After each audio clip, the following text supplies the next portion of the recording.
Over to Matt Aslat. Matt, you should have keyboard control now. Thanks, Luca, and thank you, everybody, for joining us today on this webinar. And so I'm going to be starting off things by taking you through a quick view of how we see, the changing database landscape and some of the requirements for, modern databases that are changing the way in which people engage with their data, and also looking at different kind of approaches that people have attempted to take previously in terms of improving the performance and scalability of their databases, and perhaps why some of those haven't achieved the desired results.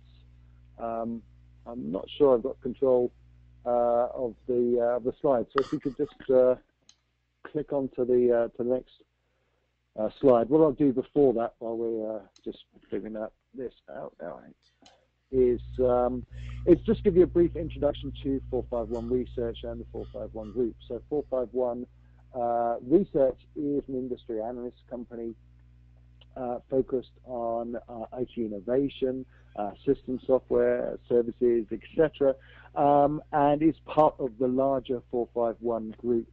And the 451 Group is actually made up of three businesses: 451 Research itself, also the Uptime Institute, which is focused on the data center industry, and also Yankee Group, which is one of our most recent acquisitions, also an IT analyst firm, but focused more on telecommunications. As I say, 451 Research itself focused more on systems,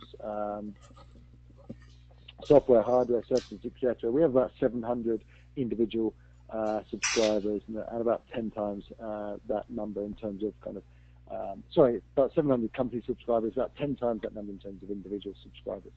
So I'm research director for data management and analytics, responsible for the kind of the agenda for both, but on a day-to-day basis, focus more on kind of operational and analytic databases, including NoSQL and NewSQL and Hadoop and all the the emerging new database technologies. And obviously you can see my details there if you want to follow up with any questions beyond the Q&A session later. But getting into the core part of the presentation.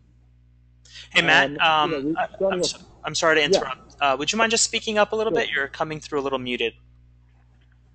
Yeah, sure. Sorry, and also I think the UK's spring, such as it is having an effect on me. So I'm sorry, it might be a bit muffled, a little bit of a cold. So I apologise in advance also if I end up coughing my way through this. So, but I'll do my best to speak up. So we'll start off looking at kind of the database, the traditional database approach, and the way in which things have changed over recent years. So, the traditional relational database has definitely dominated, the enterprise database landscape for the last 40 years or so. And, one of the reasons it's done that is because it's had this flexibility to take on new capabilities and cope with an increased variety of data types and growing demands for scalability and performance over the years. And the approach to scaling with the traditional relational database model was always been pretty straightforward. As you added more users, you simply added a bigger database. You got a bigger server with higher more performant processors, increased your database capacity, and that's the way you deal with that issue. As you added more data types, things like objects, and XML, and Java, and others, over the years, what we simply saw was that, the relational database model just was adapted and kind of absorbed some of those additional data types. And that was, the relational database obviously has been very successful and as continues to be so. But what we've seen, I think, in recent years is that perhaps that will only get you so far. And what we've seen in recent years is that, the rise of interactive applications is putting more strain on the traditional relational database than we've ever seen before. And in our research, the way we sum that up is that, what we're seeing is sprained relational databases. So a sprain, as graphically illustrated here, is an injury, in this case obviously to the tendons, caused by something being stretched almost to breaking point. And that's exactly what we see happening in the relational database space.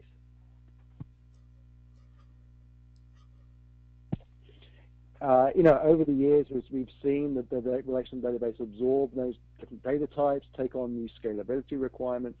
As I say, it's grown, but the current crop of kind of interactive applications and the accelerated user growth that we've seen in recent years, along with the multiplicity of data types, means that the relational model is, it's got to the point it's too great for the relational model to efficiently absorb. And if we look at what's happening in the database space, we called out in our research these 6 key factors that we see are driving database administrators to look towards emerging alternatives, because the relational database has really reached this point of breaking point, and we see that administrators and database users are much more prepared than they ever have been in previous years to actually look around and see what else is out there and reevaluate their database landscape. And so those 6 key criteria you see here are scalability, performance, relaxed consistency, agility, intricacy, and necessity, which also happen to spell out Sprain. But the key point here is it's not a combination of all of them. It's it could be any combination of 2 or more of these, depending on the application workload and the application type and the nature of your business. But these are the primary drivers that we see encouraging people to look elsewhere. In particular, what we see is, the enterprise architectures have really shifted over recent years. As we mentioned before, it was a case of you needed better performance. You had just to deal with more users. You just added a bigger database. So that scale-up approach is not gone away, but certainly there's been a big shift towards, obviously, the scale-out approach to make use of distributed hardware. And we see, that being used particularly to respond to greater scalability demands. And also in order to attempt to deliver more predictable performance by not having to have that step up each time you need a greater level of scalability. We also see a number of new book requirements emerging in recent years that have never impacted organizations previously. So the proliferation of the cloud and taking advantage of cloud computing platforms is clearly a big driver, and also the rise of geo-distributed data and encouraging kind of local processing of data in order to meet geo-distributed processing requirements. So, if we think back, only actually just a few years ago, companies previously could rely on kind of building out their data presence in, a single region, wherever they happen to launch. In this illustration here, obviously in North America, they could build out their data presence there, and then they could expand, into other regions and replicate that environment in other regions. And that was, traditionally the way we saw organizations grow. Now what we see is obviously, particularly with the rise of mobile and web applications, you need to be much more prepared to be global from day one and start out, from day one with truly distributed processing. And that is something which is particularly, difficult, obviously, to deliver in a traditional relational database and with a scale-up approach. It just, is not suited to this level of scalability and distribution. So, what are the choices that organizations have? If we say that, adding a larger database, will only get you so far, in some ways, it just delays the inevitable. So what are the other choices? And this is actually something we've seen that a number of organizations we speak to have kind of been through the process of kind of ticking off some of these choices.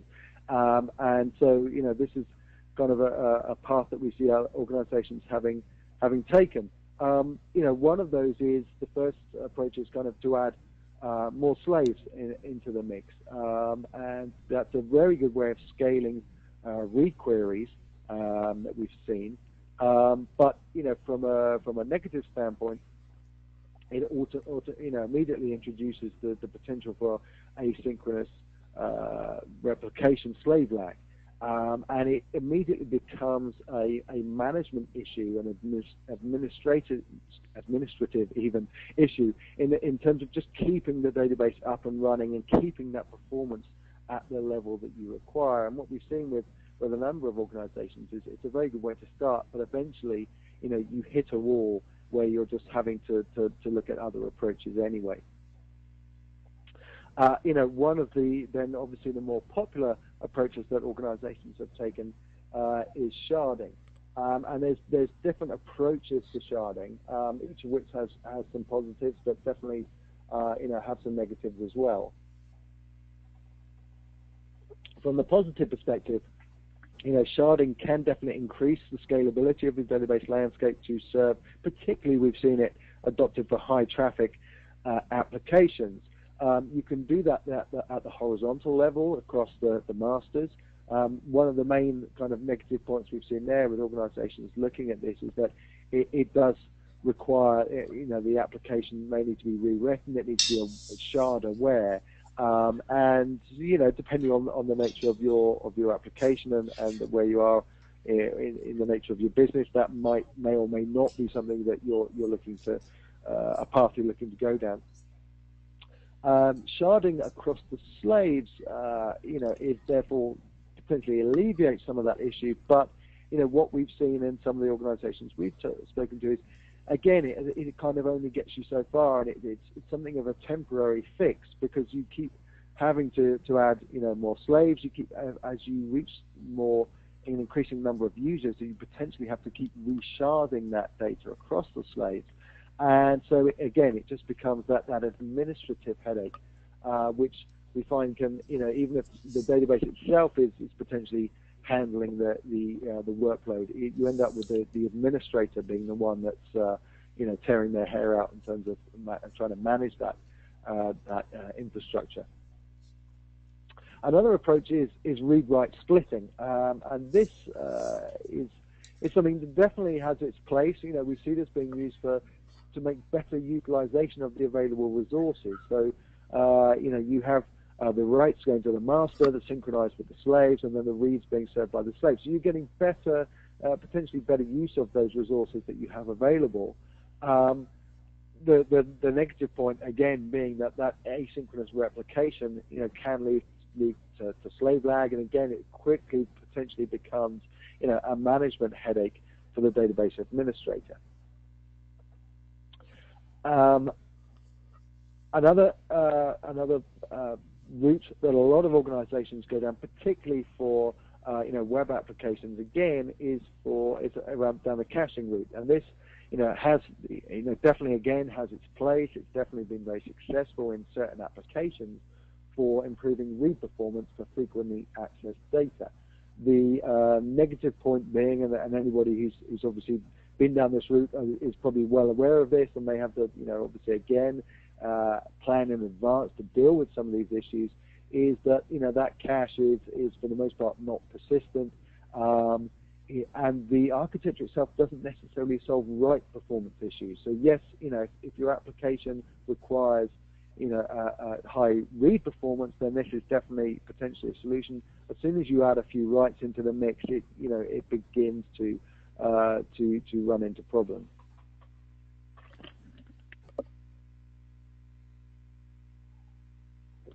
So what we've seen increasingly is that, as I said, that perhaps is kind of a process that a lot of organizations have been through in trying out different approaches, or at least investigating different approaches.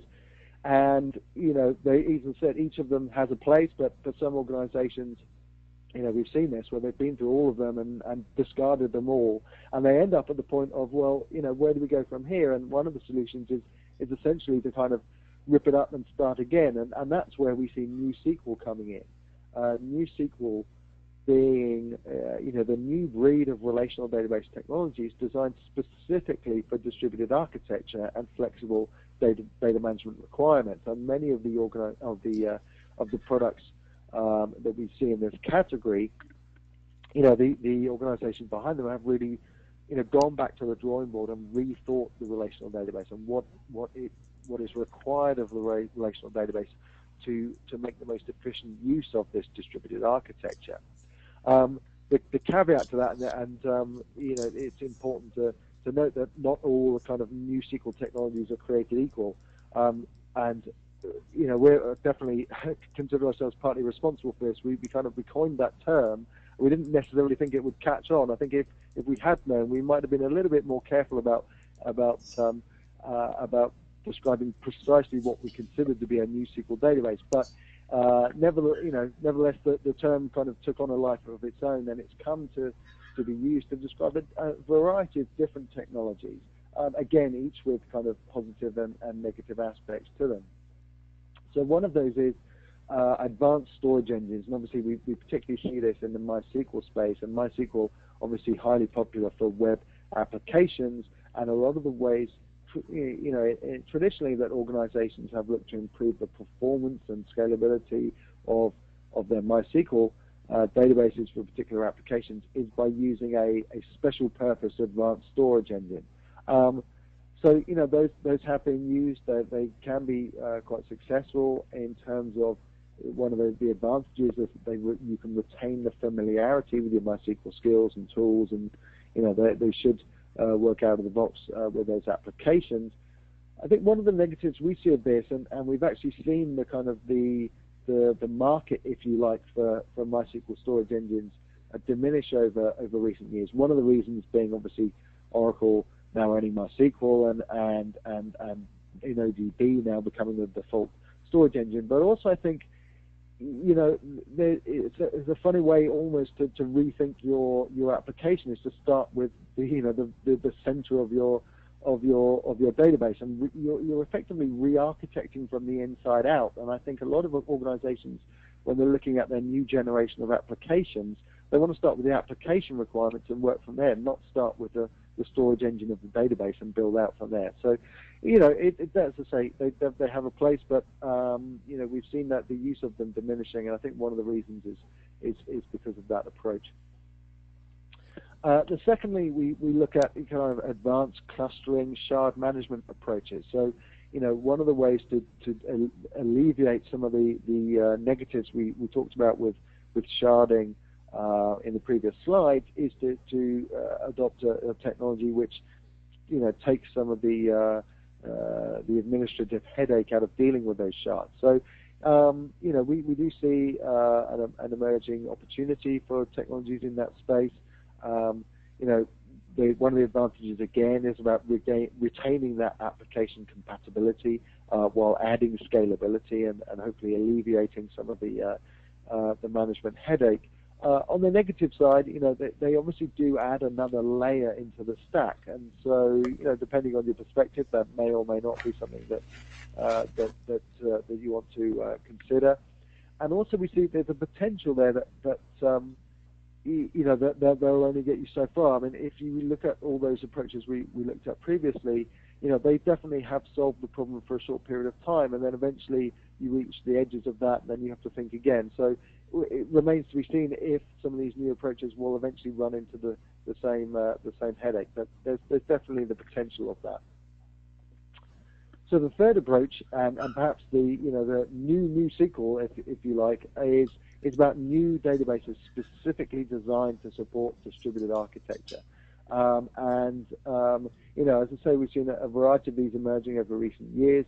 The absolute advantage of them, as we said, is that the vendors and developers behind them have really gone back to the drawing board and rethought what it means to have a SQL relational database for a globally distributed architecture. So it's not a matter of just extending something that already exists and bolting on capabilities. It's in a lot of cases is a fundamental rethinking of the architecture. On the negative side, potentially that can cause issues, obviously, in terms of compatibility. So, there is potentially an issue of compatibility with existing applications. I know, obviously, each of the vendors are attempting to address this in different ways. And actually, we see, a lot of the adoption here for these databases is actually driven by new database projects, that next generation of applications. So it's, it may or may not be an issue, but it's certainly something that obviously, any organization needs to think about when they're assessing one of these new NewSQL database technologies. So, just to kind of sum up and conclude on where we see, the situation right now and the changing database landscape here, we see, as I said, the traditional relational databases, although, very successful, they were never designed to cope with the modern application requirements that we see emerging today, particularly in terms of things like geographic distribution of data and the range of data types. Because of this, we see that the traditional relational database has now been stretched, to breaking point, and that has really encouraged users to look at alternatives in a way that I don't think, we've ever really seen before. There has just been a huge change in the mentality of database administrators that we've seen in terms of, just their willingness to consider other alternatives for specialist applications. Sharding and other approaches to improving database scalability have been relatively successful. As we see here, though, in a lot of cases, we see they can be kind of just temporary fixes that actually delay the inevitable of moving to a new database. And we think, that at its most extreme, obviously, the modern application requirements that we're seeing really do require a rethink of the relational database model. So that's our view of the market as it stands today. So I want to thank you again for joining us today, and encourage you, obviously, if you have any questions, we'll be happy to take those before the end of the session. But for now, I'll hand back over to Wicca. Thanks so much. Thank you so much, Matt. That's a wonderful overview and a great segment into what NuODB offers. Just to introduce everybody to NuODB who is already not familiar with us. We're a brand new database. We've kind of thrown out all the old rules of databases and relational databases and started fresh. And our approach is built on what we call an emergent architecture. And the foundation of our approach is that we support all of the traditional things that you're used to within regular databases, such as the MySQLs and the Oracles of the world, such as SQL semantics and ACID transactions. But we also bring elastic scalability for extreme performance into the picture. Part of the CDMS web series is to talk about how applications are now moving more and more into the cloud, and existing database technologies don't really scale the way that cloud applications scale. And some of the solutions with the NoSQL and NoSQL technologies out there, while they are relevant and work well for some applications, they don't quite cut it when it comes to supporting things like SQL and ACID. So NuODB is that solution. The way that we go about presenting our database to your application is through what we call a single logical database. So even though our database might be distributed across 100 nodes somewhere in the cloud, the applications and the clients that connect to the database always only see one database. So we allow people to build across one database. We allow multiple clients to connect to one database, and we never ever do anything in terms of sharding that database, whether that be sharding at the application level, at the database level, or what some of the new SQL technologies are doing, such as auto sharding. That concept just doesn't exist within NuODB. So just to give you a quick idea of how NuODB works, there are really two fundamental processes that run within NuODB that make up a database. And those processes are transaction engines and storage managers. So a running transaction engine and a running storage manager essentially give you a running NuODB database. Now, as I mentioned, NuODB is built on an emergent architecture and is completely distributed. So one of the things that we do to help the management, the monitoring of this type of system is we provision what we call an administrative domain. And that's what you're seeing at the topmost level of the diagram to the right. here. What the domain is responsible for doing is keeping an inventory or a collection of all of the host machines that you can run NuODB processes on. And a domain allows hosts to participate and allows other hosts to leave a running database without ever really affecting the transactions or the applications that are connecting to the database in a negative way. So we're very highly available distributed cloud database and we run in this concept called a domain. Let me show you another example that takes this a little bit deeper here. So, for example, as we build applications on NuODB, we start up maybe one machine, maybe two machines within a domain, and then we host a transaction engine and a storage manager on one or both machines. When you build and connect your applications to the database, the applications connect to a database as if it was a single logical database running on only a single machine. And behind the scenes, we may have one or multiple machines that are running. The transaction engines serve as an in-memory process that cache data that's being requested by the application. If there are multiple transaction engines running within a single domain across one or more machines, the transaction engines have the capability of talking with each other to get data from each other if another client application requests data that a particular transaction engine might not have. What this does is it enables applications to be much more responsive. Instead of getting information from disk, it can request information from other in-memory processes. And the unique thing about our transaction engines is that they support both high-speed reads as well as high-speed writes. And you may be thinking, okay, well, that's very similar to a memcache or some other type of caching mechanism that you might put on top of your database, except that this is a core fundamental part of how NuODB operates, and it's completely transparent to your application and to the administrators that have to administer complex architectures like memcaching or sharding or things of that nature. And what makes NuODB ACID and maintains consistency across all of the transaction engines that are processing your read and write queries is a specialized version of multi-version concurrency control, or MVCC, and the asynchronous communications that happen across these transaction engines and as well as storage managers.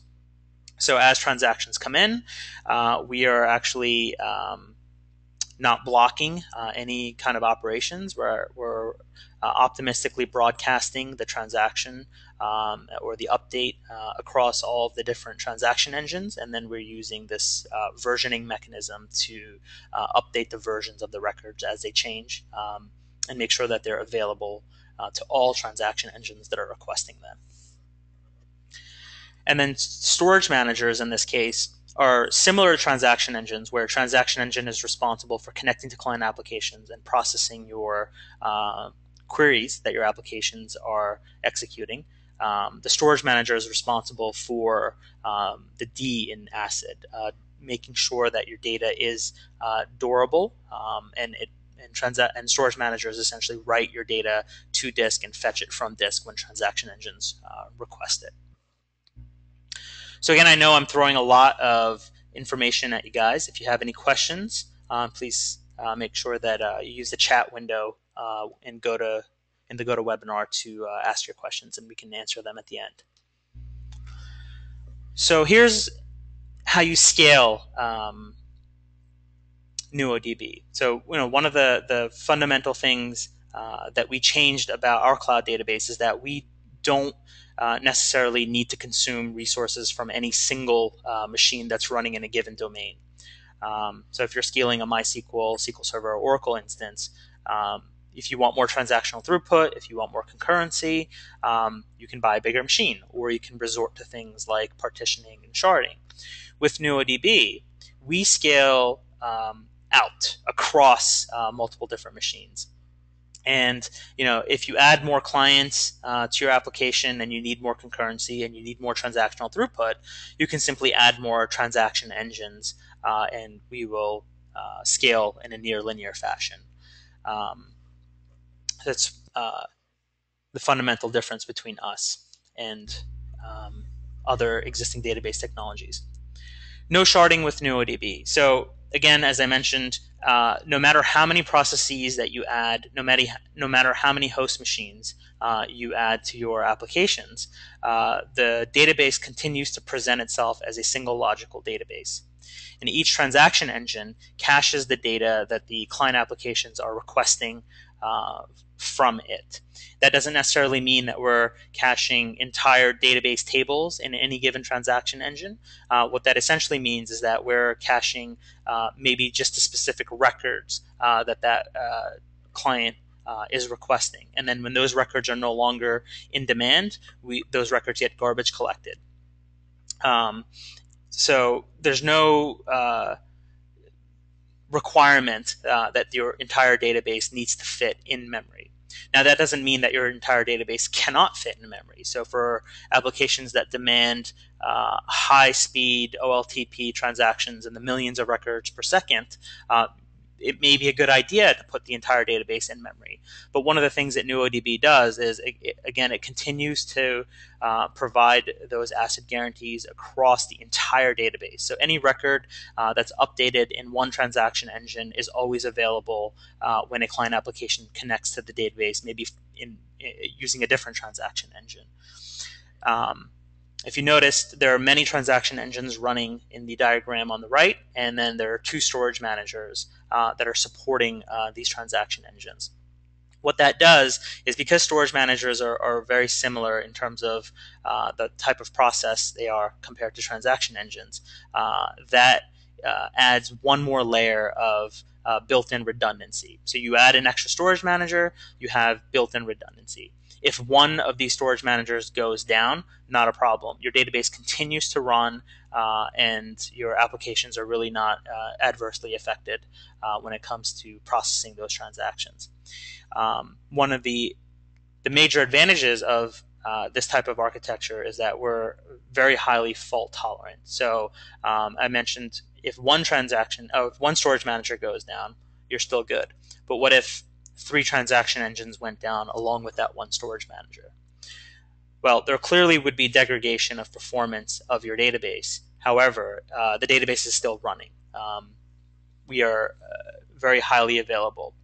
At any given time, during regular operations, new machines and new processes can join a running database, and then machines can also dynamically leave a running database without the database having to be restarted, or without there being any kind of adverse impact to your application, depending on how much demand and how much transactional throughput you're processing.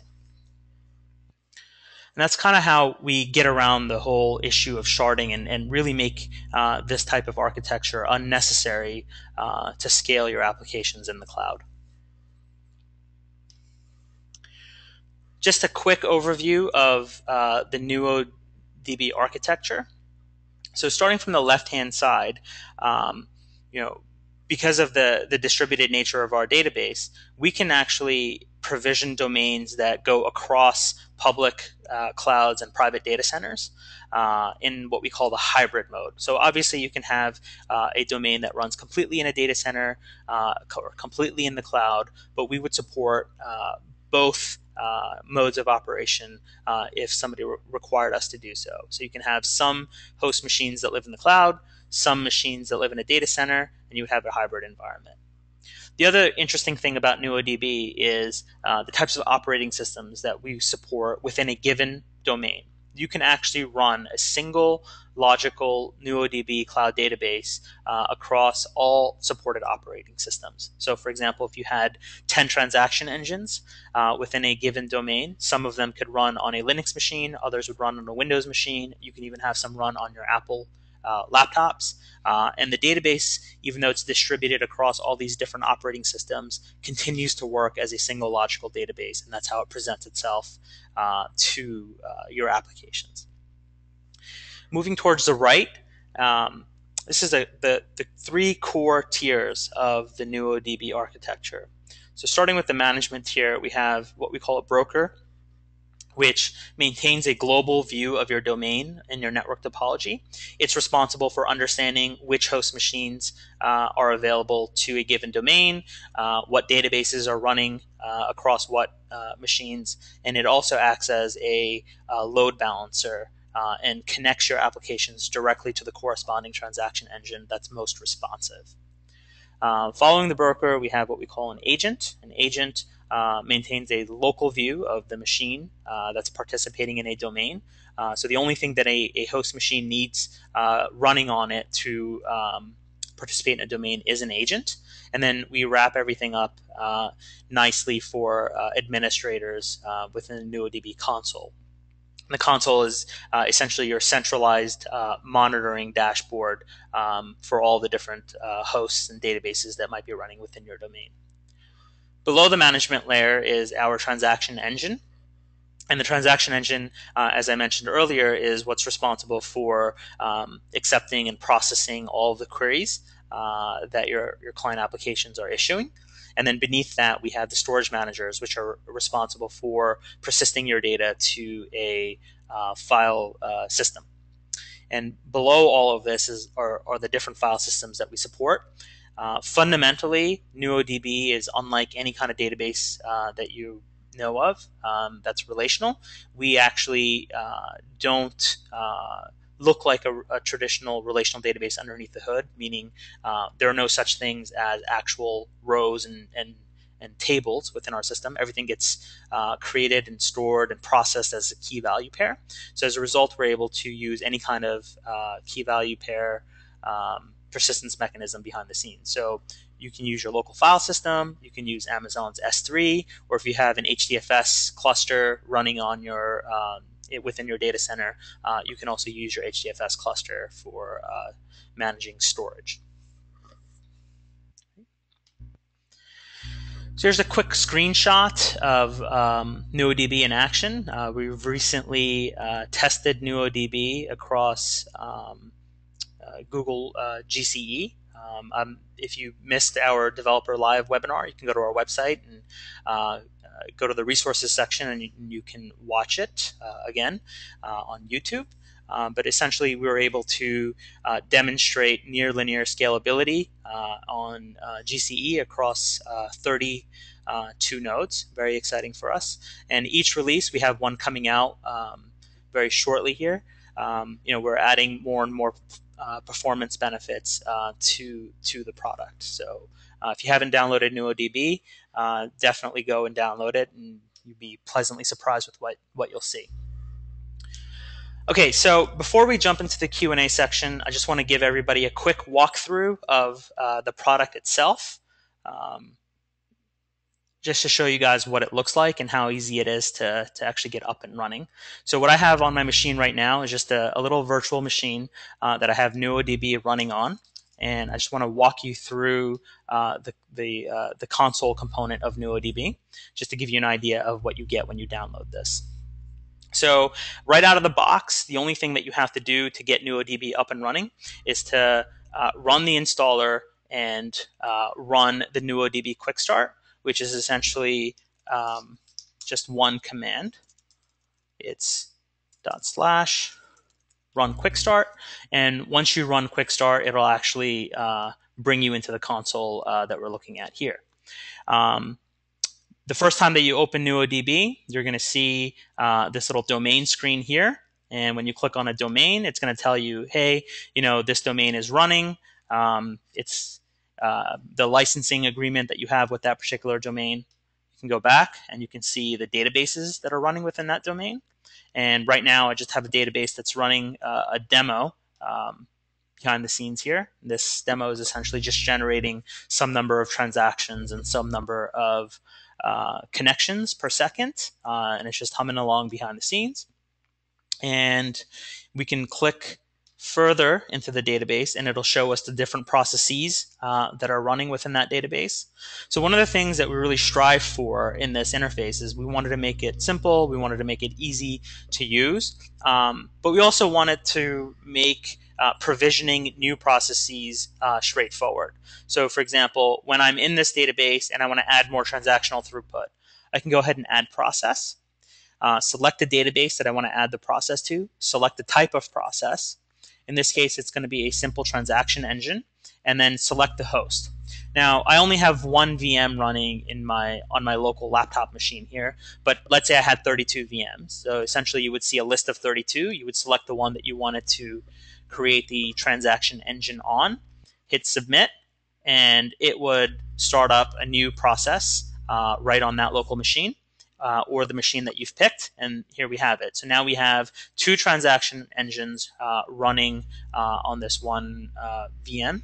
If I had another machine connected to this, I could just as easily start the transaction engine on that other machine, provided that machine was participating in the domain and it had an agent running on it, all through this monitoring console.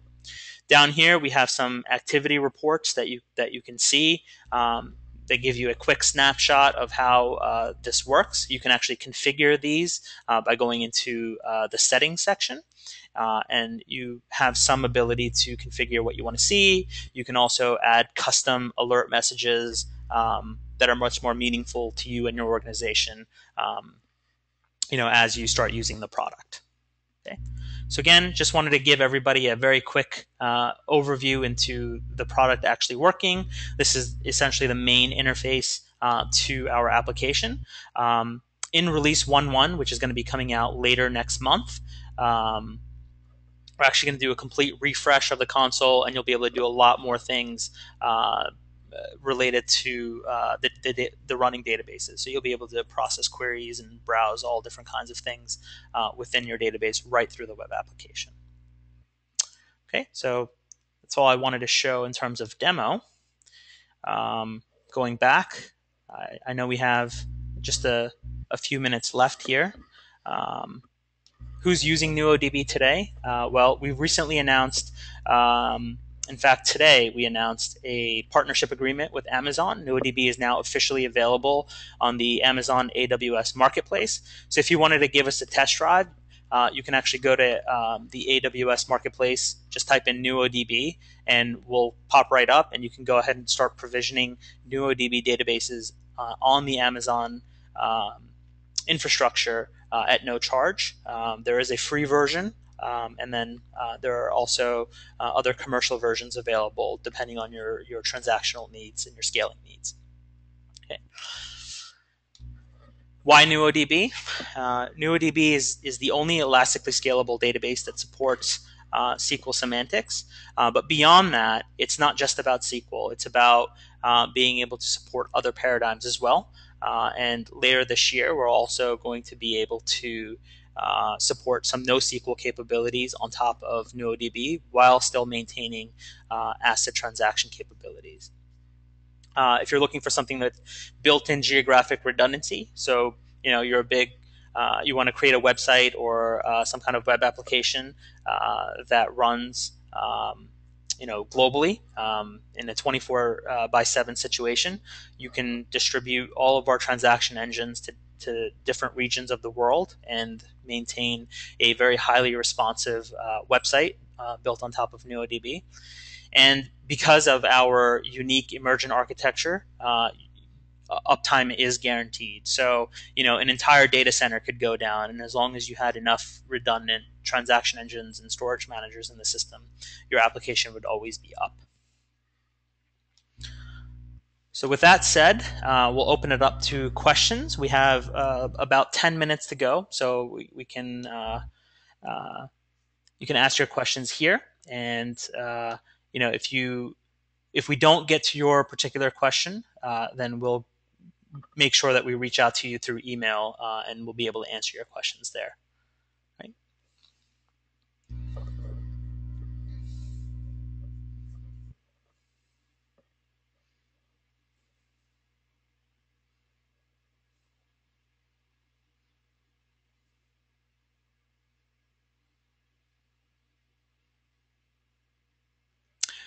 Okay, so the first question is, if you add a storage manager, does it automatically replicate all the data to that host? It's a great question. So the way that storage managers work, they maintain a full copy of the database. So if I have a storage manager here in Boston, and then I fire another one up that's in Texas somewhere, then all of the data that's in the Boston storage manager gets automatically replicated to the one in Texas. So there are no read transactions that take place in the storage manager that's behind until it's completely caught up. And replication is automatic, so you don't have to worry about that. Next question is, what is the licensing cost? Is it based on processor or one annual license fee or by domain?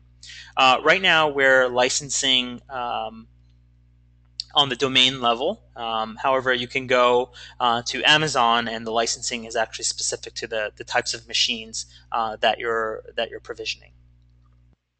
Okay. The next question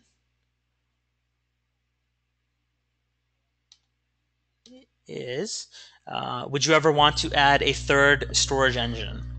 Yep. So as I mentioned before, storage engines actually pretend to kind of have all of the data. They're responsible for persisting data to disk. So you would see some performance benefits by adding a third storage engine. It would depend on how your application is set up, and what the purpose of adding that storage engine would be. Next question. Are geospatial data features included? So that's actually something that the team is working on, and I would expect to see geospatial features added into the product soon. Next question is, does NuODB support stored procedures? So we are actively working on stored procedure support, and look for it in an upcoming release, either over the summer or later this year.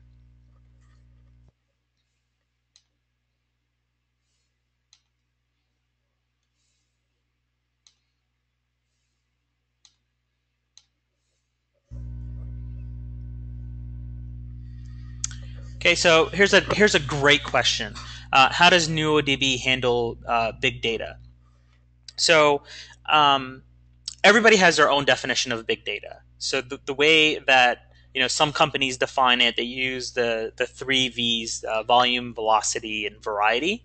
It just depends on what you mean by big data. There are certain aspects of big data, such as velocity, which we handle very well, volume, which we handle very well, variety. Well, that's going to depend on what you classify as big data. If it's regular text-based data, I think we handle that very, very well. If it's big data, meaning you're going to use us to store large videos, that are gigabytes and gigabytes large, well, probably not. That's probably not something that we would do very well. But in terms of how we handle processing, there's a very unique aspect to how we handle processing data. So for example, let's say you have an OLTP application that's responsible for rapidly loading data into the system. Well, you can set up, let's say, 5 transaction engines that might support, maybe 500,000 transactions per second. And while those transaction engines are in place, you can actually query that data without impacting the performance on those 5 transaction engines. And the way that you would do that is you would provision maybe another transaction engine or another few transaction engines to be able to get real-time operational analytics out of that data. In terms of storing that data, as I mentioned, we are using a key value store as our backend, and we would work very similar in terms of how we take that data and push it down maybe into an HDFS system. But that's something that, again, is going to be defined by your definition of big data. I hope that answered your question. Yeah, I could just weigh in on that. I think it's an interesting, as you say, everyone has their own definition, but definitely, we see a lot of focus at the moment on big data as, for large-scale storage and analytics of data. But there is an issue here in terms of how does your database landscape cope with that, the operational support for the ingestion of that data, and supporting the applications which are producing all that data in the first place. And that's an area, an area where we see, the NoSQL databases fitting in. And clearly, if your needs are, your application needs are relational, then the NewSQL database is playing in that space. So actually, there's, I think, dealing with big data requires a combination of different technologies for different workloads. And it isn't a case of how does everything compete with Hadoop. There's lots of technologies will be complementary in serving different requirements. Thank you, Matt. There's another interesting question that just came in. It's related to pricing, but I want to answer it in a different way. And if I don't answer the question exactly the way that you're asking, feel free to reach out to us after the webinar, and we'll be happy to get into more detail with you. So the question is, we have 7,000 sites we host with about 4,000 unique domains, right? So the question's about pricing and licensing, which I won't go over the webinar, but I want to just kind of touch on one other unique aspect of NuODB. If you have 7,000 sites, you certainly can have as many domains with NuODB as necessary.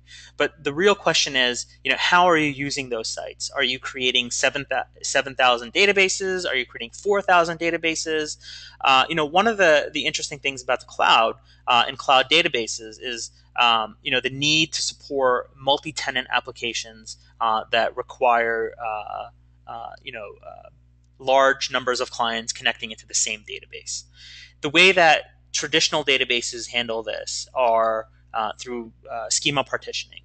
Now, one of the things that NuODB has done is we've actually support this concept of multi-tenancy at a database level, where you can have a single machine in a single domain that can host 1,000 plus NuODB databases where it is not schema partitioned, where the databases are actually independent databases with their own underlying storage areas and complete transaction and data isolation. So none of that data will ever interact with each other. So in a dynamic, policy-driven world, if you have, let's say, 4,000 customers that are all using these databases, you can actually provision 4,000 unique NuODB database instances, all with their own transaction engines, all with their own storage managers that can be scaled independently of each other. And that would give you a single sort of domain that would allow you to have really as many databases as you need on one or more host machines, depending on how much transactional throughput and how much connectivity you require for that database. So hopefully that answered part of your question. I know the other part of your question is related to licensing and pricing, and feel free to reach out to us after the webinar, and we can help clarify some of those questions that you might have.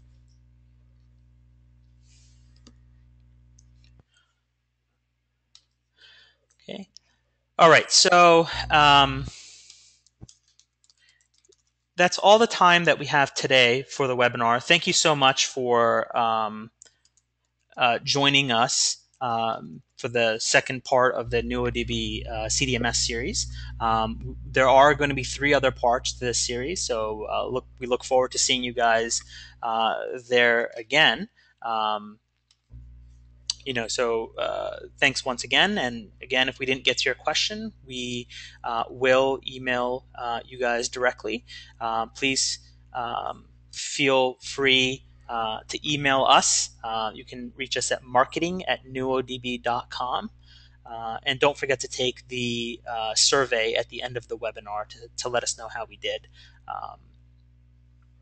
Really appreciate you guys taking the time to come out. Thank you.